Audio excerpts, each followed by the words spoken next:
So basically, a structure for newspapers is you're going through, you're looking at the headlines and the photos, and for anything that interests you, go to the lead, and then from there you're going through, but you're skimming and scanning the rest based on your interest. Because people ask all the time, it's like, question is oh, I understand, that there's speed reading, but how fast do you read? Or people will ask you saying, oh, I know you're going through that quick reading program. How fast are you reading? The real answer is it depends. Right, because what we're building is most people just read everything at like 200 words a minute, right? It doesn't matter what they're reading, they're just reading everything at 200 words a minute. That's like playing golf with like one club, right? And instead of like using the actual best club for the best situation, effective readers or quick readers read with purpose and they read with power, so they could speed up or slow down when they need to. So obviously, I could read, I could read quickly, and like if I can't speed read. Um, I can't speed read French, for example, right? So, while I know a little bit of French language, I can't, if I can't understand it to begin with, I would have to go through it slower, because reading something faster that you don't understand to begin with doesn't help, right? Nor is slowing down. It's the equivalent of someone speaking really, really fast, and you don't even know what the language is, whether they're going fast or slow, it doesn't really matter.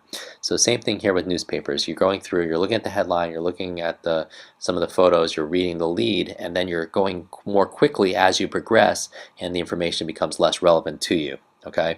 Now, structurally, like how you're using your finger, is the good thing about newspapers, or one of the things, is they have smaller margins. So the actual width of the information compared to a book is a lot smaller. So I think what you'll find using your finger while you read here is you could actually go back and forth really easily, and sometimes it actually helps, as you're playing with this, to go in like an S form, because you could actually, without skipping anything, go down like an S or a Z form, or experiment taking your finger and going straight down the page, literally straight down the page, because your eyes could take in, using your peripheral vision, could take in information on the left and on the right. And some of you, depending on which newspaper you're reading, could actually go right down the column, because your eyes could pick up all that information. And again, all the training that you've done so far will help with that. Now, when we're talking about magazines, the overall structure is it's very similar to newspapers, right? You're reading, going through the title of the magazine, but this time you're going through, magazines are a lot more rich in photos and diagrams and captions and charts. So you're going through and looking at capturing the images, and then you're going, noticing with the magazines how you have text. You have, depending on the news, on the magazines itself, some are larger texts, and you have these different headlines, and you have these subheadlines, and you have smaller text. And usually what happens is those are emphasized for a reason, because they're more important points. So you're sorting first by title of the article, then you're going through pictures and photos, then you're going through the size of the text, largest to smallest, and then you're just skimming and scanning in the actual order that you're going through. Now, one of the things that's important for this, one of the things, kind of a quick tip that I use when I'm reading newspapers and magazines, is sometimes you're going through it, and let's say you don't have time, so what I'll do is I'll literally create like a little clip folder for myself. I'll go to the local office supply place, and I'll get like just a folder, or some kind of a folder that has a clip to it, and I'll just tear out the articles of a newspaper or magazine that I'm most interested in, and I'll save those, and I'll put them into my clip file, and I'll just carry them around with me, either in the car or in the in my laptop case. And then when I have some downtime, let's say I'm just waiting for somebody for lunch and they're running a little bit late, I'll take out my clip folder and just start reading that information. And plus, I like to clip it just because I'll recycle the rest of the periodical, but sometimes I'll save those specific articles if I like it, or if I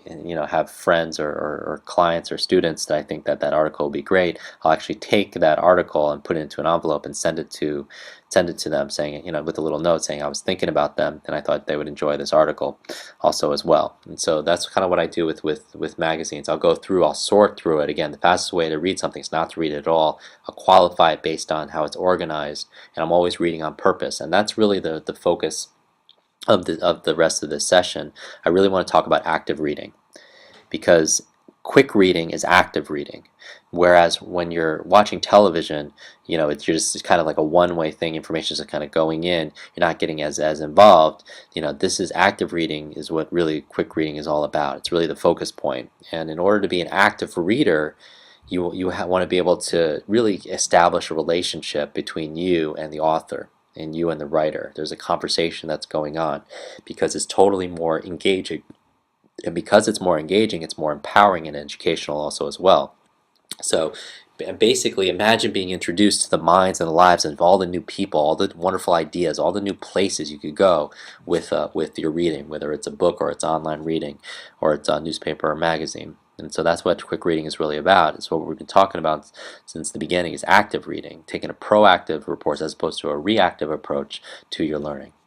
And so what I created here is something called Reading for Power. Reading for Power. And I'm going to give you the 4 pillars of power, and if you will, they're power of purpose, power of organization, power of questions, and the power of anticipation. Okay? And because we know the power of questions, I'm going to be using questions to help sensitize you to the answers here. So when we're talking about the power of purpose, as you're reading something, I want you to ask yourself, why am I reading this? Why am I reading this? What's in it for me? How do I actually benefit from it? What's my outcome? What's my outcome in reading this? Because you can't hit a target that you can't see. So what is your outcome in reading something? And you can say this in thinking about the things that the books on your shelf that surround you. And what are my reasons? What are my reasons? Because reasons come first, results come second.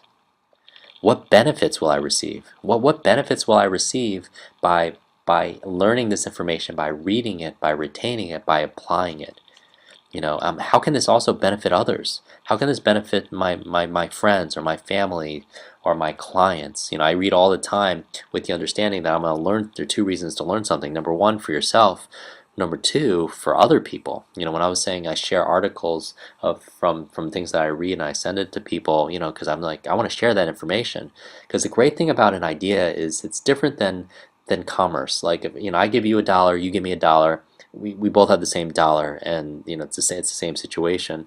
But if I share a great idea with you and you share a great idea with me, then we have 2 brand new ideas, and that's something fierce. That's something powerful. So how can this benefit others? And if I use this and when I use this, how is it going to make me feel?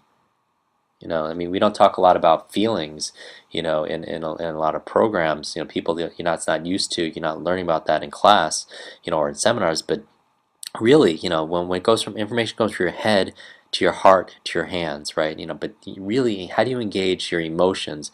By really sensitizing yourself to how does this make me feel when I use this information, and really own it. So that's where we're talking about the power of purpose. The second pillar is the power of organization. Asking these questions, like when you're reading something, how is this information, how is this data, how is this material organized? How is this material organized? How can I organize it even better? How can I organize it even better? And how is all this information related to each other? How does this relate to what I'm already reading in other books? How does this information relate to what I already know? How does this information relate to what I already know? Is it the same? Is it similar? Is it completely different? Because again, an expert is somebody who has perspective, who has massive amounts of perspective. So, how can you relate what you're reading now to what you already know in terms of your schema? Your schema meaning your background knowledge on the subject. How can I sort all this material out? If I was to organize this myself, how would I even make it better? What's the easiest way for me to organize this, or to chunk it, or to take notes on it and make it even better than applying what I know of in other areas? So that's your second pillar. And your third pillar is the power of questions. And we've talked about this since day one. We talked about the 5 W's and the how, right? And what do I already know about this? What information is most important here? What are the main ideas? What are the main ideas? What was the author trying to communicate to me? How does this work? How do I make it even better? And how does it relate to what I already know? Who are the main characters? When is this taking place? Where does this take place? Is this even correct?